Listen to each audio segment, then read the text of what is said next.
You awaken. It's burning in your throat. You have a broken faucet-like nose. By noon, you are largely functional after dragging yourself to the medicine cabinet to get some ibuprofen and possibly a decongestant. Imagine for a moment that none of that existed. 3 miles away, there is no hospital, doctor, or drugstore. You won't need to use Google to determine whether your headache is a tension migraine or, based on the algorithm, a very uncommon brain parasite. Only you, a forest, and whatever inventive ways your ancestors managed to survive. The absurd thing is that they managed to survive.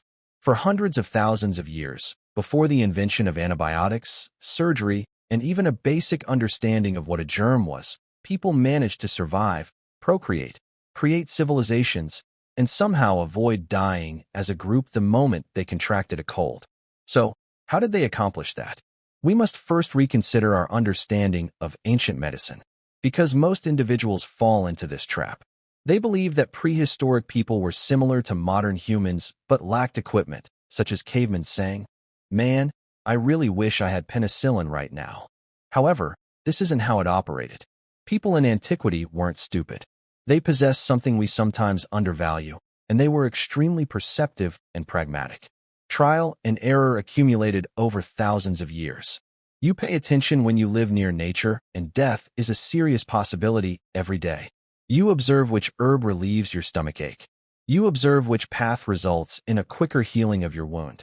You see that it is not a good idea to drink from the river downstream of the dead animal. Generation following generation inherited such information. Healer to apprentice, grandmother to granddaughter. It was kept in something similarly potent, but it wasn't documented in textbooks. Community customs and human memory. The end result was a medical system that, despite its lack of biological knowledge, was very successful in treating a wide range of ailments. That's where things get interesting, though. Let's begin with the most common instrument used by prehistoric people. Vegetation. Pseudoscience is not what this is. It's not woo-woo hippie nonsense. With a prehistory dating back at least 60,000 years, this is legitimate pharmacology. We have the archaeological proof to support this. A Neanderthal burial site was found in the Shanidar cave in Iraq in 1960. Researchers discovered massive amounts of pollen from various plant species, including groundsel, ephedra, and others, inside the cemetery. According to the main theory, these weren't just weeds that happened to blow in. They were positioned on purpose. Here's the worst part. Herbal medicine still uses a number of those same plants. Clinical research has demonstrated that some have true therapeutic qualities. Before modern people ever arrived in that region of the planet, Neanderthals were using herbal medicine. Take a moment to consider that. The sophistication of plant-based medicine skyrocketed after the arrival of modern humans. Ancient Egypt, Greece, China, and indigenous North America all employed willow bark, which includes salicin, the substance that aspirin is based on, to treat fever and pain on their own, on entirely different continents. People found that when they chewed the bark, their discomfort subsided. Over thousands of years, simple cause and effect was repeated millions of times. The ancient Egyptians utilized garlic as an antibiotic, and current research has demonstrated that it has true antibacterial qualities. Curcumin, which has been used for millennia in Ayurvedic treatment, has been shown to have anti-inflammatory properties. Every pharmacy still carries echinacea, which Native American cultures have long utilized to boost immunity. However, it's far deeper than that. Healers in antiquity didn't just gnaw on anything that caught their attention. They created advanced techniques for preparation. They were aware that some plants should be boiled, but not others. They were aware that some roots worked best when they were dried. They mixed plants in particular ratios and watched what transpired. Numerous components, each with a distinct function, were used in some traditional herbal remedies. Some serve as the active ingredient, some cover up harsh taste, some aid in absorption, and some mitigate adverse effects. Folk magic isn't that. Without the lab coats, that is empirical pharmacology. In a very real sense, the ancient people were conducting a single, huge, uncontrolled clinical study. All of humanity was included in the sample size. The process was disorganized. Although the death rate from unsuccessful tests was undoubtedly rather high, the outcomes were surprisingly reliable. Now, let's discuss something that quickly kills individuals and that prehistoric humans had to deal with on a regular basis. Injuries. Wounds were all over the place, whether from hunting, combat, mishaps, or simply tripping over a log in the dark. A nasty cut might easily develop infected and kill you in a matter of days if you didn't have access to modern antiseptics and sutures. What then did they do? First, my dear, honey was widely applied to wounds by the ancient Egyptians. Furthermore, it was more than a superstition. It is true that honey has antimicrobial properties. It releases tiny amounts of hydrogen peroxide, has a high sugar content, and a low pH, which all make the environment unfriendly to germs. In fact, this has been rediscovered by modern medicine. Manuka honey is a medically approved honey product that is now used in clinical wound treatment. The Egyptians of antiquity were correct. Clay and sludge come in second. Some clays have antibacterial qualities, especially those high in minerals like montmorillonite. Clay pick-uses were used to wounds by indigenous societies all over the world. Once more, not incorrect. Maggots come in third. All right, take a breath. I understand, but here's the problem. Throughout history, indigenous Australians, Mayan tribes in Central America, and military surgeons have all employed maggot therapy, which involves applying fly larvae to infected wounds to consume dead and contaminated tissue. And it is still applied to wounds that don't heal with antibiotics in contemporary hospitals. Only dead tissue is consumed by maggots. They don't touch healthy tissue. In actuality, these little wound cleaning devices are amazing. This was found by the ancient people because they were perceptive, not because they were strange. They observed that wounds containing maggots occasionally healed more quickly than those without. They put that information aside rather than yelling and fleeing. Spider webs are another. Spider webs were directly applied to wounds by a number of ancient societies, including the Greeks, Celts, and Native Americans, to stop bleeding. This may sound crazy, but vitamin K, which has some antibacterial qualities and helps with blood clotting, is found in spider silk. In fact, spider silk has been studied by contemporary academics as a potential wound closure material. Ancient folks discovered something genuine once more. It's actually more scientific than most people realize. This is where the truly astounding part begins. The technique of drilling or scraping a hole in the skull dates back more than 9,000 years, and we have archaeological proof of trepidation. In response to your question, patients did indeed survive.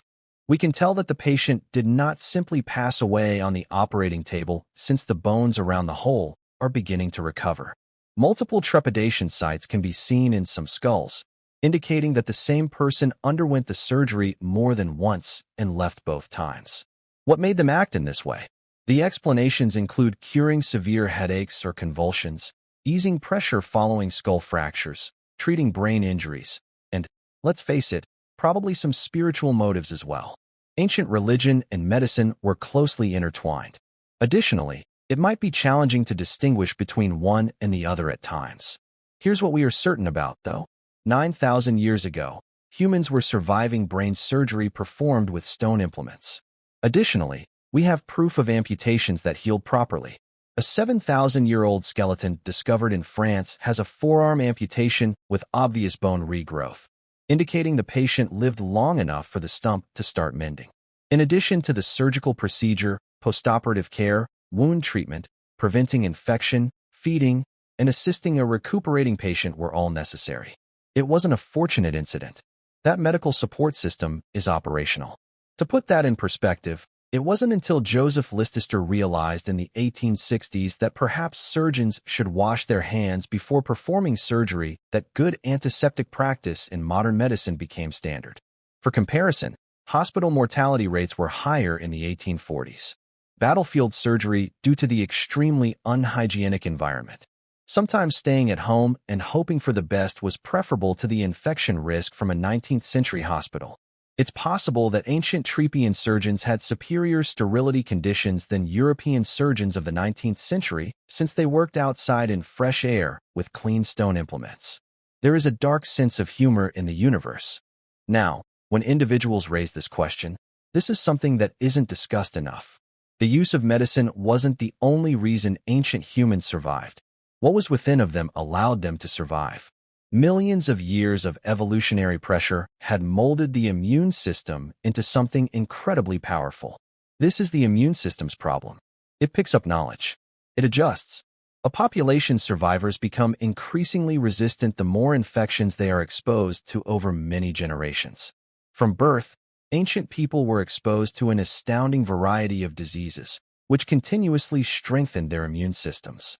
Adults with strong immune systems were frequently children who made it through childhood, though many did not. The idea of herd immunity in the absence of vaccinations is another. People who were genetically more resistant to a disease tended to live and procreate more when it repeatedly swept through a society over several generations. The population's overall resistance to that specific illness increased with time. There was a great deal of death involved, and it was slow and nasty. However, it was successful. This explains in part why indigenous communities in the Americas suffered greatly after European settlers arrived. Europeans weren't physically better in any way. They carried illnesses that their communities had been developing immunity to for ages, including as smallpox, measles, and influenza. Native Americans had neither hereditary resistance nor such past exposure. In certain areas, the death toll hit 90%. On the other hand, Native American communities possessed immune advantages against regional illnesses that European colonists frequently faced. Above all, your immune system is a record of your ancestors' survival. The trillions of bacteria that live in your intestines, known as the gut microbiome, are becoming more and more important to your immune system, mental health, and general well-being. It turns out that, by today's standards, ancient humans most likely had an amazing microbiome. Why? Due to their extremely varied diet, which included fermented foods, wild plants, and animal products. Because they frequently came into contact with soil and its microorganisms, due to the fact that they weren't sanitizing their surroundings. In particular, fermented foods can be found in nearly every ancient society. Originally, fermentation was used to preserve food. To keep items from spoiling, you ferment them. However, fermentation also introduces good microorganisms into food. Vinegar, kefir, sauerkraut, kimchi, and kvass. There was a variant in every traditional society. Additionally, each version was a probiotic supplement that would make your neighborhood health food store envious. There are notable changes between the gut microbiomes of contemporary hunter-gatherer and industrialized societies, according to recent studies. The microbial diversity of hunter-gatherers is significantly higher, and improved immune function is consistently linked to higher microbial diversity, improved metabolic health, and decreased autoimmune disease rates. An increasing amount of evidence indicates that the loss of microbial diversity in our stomachs is at least partially responsible for the sharp increase in allergies, autoimmune illnesses, and several mental health issues in contemporary industrialized countries. Antibiotics, highly processed food, chlorinated water, and our overall fixation with hygiene are to blame. People in the past weren't tidy. They were always covered in dirt and microorganisms, which may have been beneficial to their immune systems in certain ways. This does not mean that you should not wash your hands. Kindly wash your hands. However, there is much more to the relationship between dirt, bacteria, and human health than just clean equals good and dirty equals bad. Let's discuss a topic that has genuine scientific support but sounds utterly non-scientific. The placebo effect. You frequently perform better if you think you will improve. This is not mysticism. This is known as neurology. Immune system performance, healing time, and pain perception can all be quantitatively altered by the placebo effect. Even when patients are aware that they are taking a placebo, it still works. It's one of the more peculiar and intriguing aspects of human biology. Even though they lack the language to express it, ancient healers, shamans, medicine men and women, witch doctors, or whatever term you want to use across cultures knew this. Treatment rituals were important. The healer's self-assurance was important. Support from the community was important. It was important to believe that something was being done. Something was happening when a shaman performed a complex ritual over a sick individual that included chanting, particular plants, fire symbols, and the community's visible participation. Indeed, a portion of it was symbolic. Indeed, there was no germ theory at all. However, a strong signal was reaching the patient's brain. We are taking care of you. People are defending you. There's an active activity going on. We now understand that this signal has actual physiological repercussions. Immune activity changes, cortisol levels fall, and pain perception varies. In many circumstances, recovery actually becomes better. Does this imply that traditional spiritual medicine was equivalent to contemporary medicine? No. However, it wasn't nothing either. It was drawing on a real aspect of human biology. The body's extraordinary capacity to repair itself when given the correct psychological environment. This is gradually being caught up to by modern medicine. The impact of bedside manners on patient outcomes is quantifiable. Patients with cancer have higher survival rates when they have social support. Serious researchers now take seriously the mind-body connection that hard-nosed scientific medicine previously rejected. The same method of observation and custom that gave us willow bark and honey for wounds is how ancient physicians first discovered it by mistake. Fairness now requires that we discuss the other viewpoint. Certain things were just beyond the scope of ancient medicine. Death sentences were imposed for bacterial illnesses that exceeded specific criteria. People who die from appendicitis, a blocked appendix that bursts, can now be saved with a standard 1-hour procedure. Giving birth was extremely risky for both the mother and the infant. Dental infections can be lethal if they spread to the jaw. Permanent impairment resulted from improperly healed broken bones. The infant mortality rate was startling. Between 25% and 50% of children in many ancient populations perished before they reached adulthood. Ancient life expectancy statistics are appalling, typically averaging between 30 and 35 years. However, such childhood deaths significantly distort this.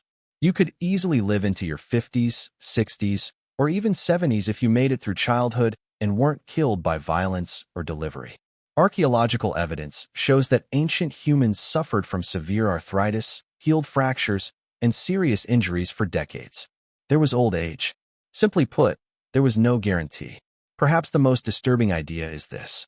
In places of the world without access to modern medicine, many of the diseases that killed people in antiquity still kill people today. Diarrheal illnesses in youngsters, cholera, malaria, and tuberculosis. These are not strange, antiquated issues. For hundreds of millions of people who lack what you most likely have within 5 miles of your current location, these are ongoing realities. Modern healthcare is not a luxury. It is among the greatest accomplishments in human history. We no longer find it astounding that a common virus that would have killed someone in 1850 may now be cured with a 5-day course of medication. Some particular ancient medicinal practices merit more attention than a footnote. So let's take a time to discuss them. Over 700 treatments for a variety of ailments are listed in the Ebers Papyrus from approximately 1550 BCE, which documents ancient Egyptian medicine. The circulatory system, surgical techniques, and medicinal preparations are all described.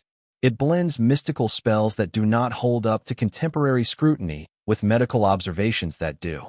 Because both categories didn't exist independently for those people, it was both science and religion at the same time. Acupuncture, herbal medication, food therapy, and manual manipulation are all part of traditional Chinese medicine, which was developed over thousands of years. Some of it has been confirmed by recent studies. A few haven't. The intricate pharmacopoeia of herbal combinations, the decades of meticulous observation, the intricate body mapping, and the system's sophistication are what matter. The Indian subcontinent's Ayurvedic medicine discovered the therapeutic qualities of hundreds of plants, created surgical methods, and wrote books with remarkably detailed descriptions of illnesses and their cures. Around 600 BCE, a physician named Sushruta described surgical treatments such as rhinoplasty or rebuilding a nose that were so advanced that British surgeons in the 18th century actually went to India to learn from traditional practitioners who were still employing his methods. Hippocrates, who popularized a radical thought, was a gift from the ancient Greeks. Natural, not supernatural, factors are what cause disease. Illness was caused by physical imbalances, diet, and environmental factors rather than angry gods. The fundamental tenet of all contemporary medicine is that the body functions in accordance with observable, comprehensible natural rules. Additionally, the earliest known medical literature in Mesopotamia are clay tablets from ancient Sumer that date back more than 4,000 years.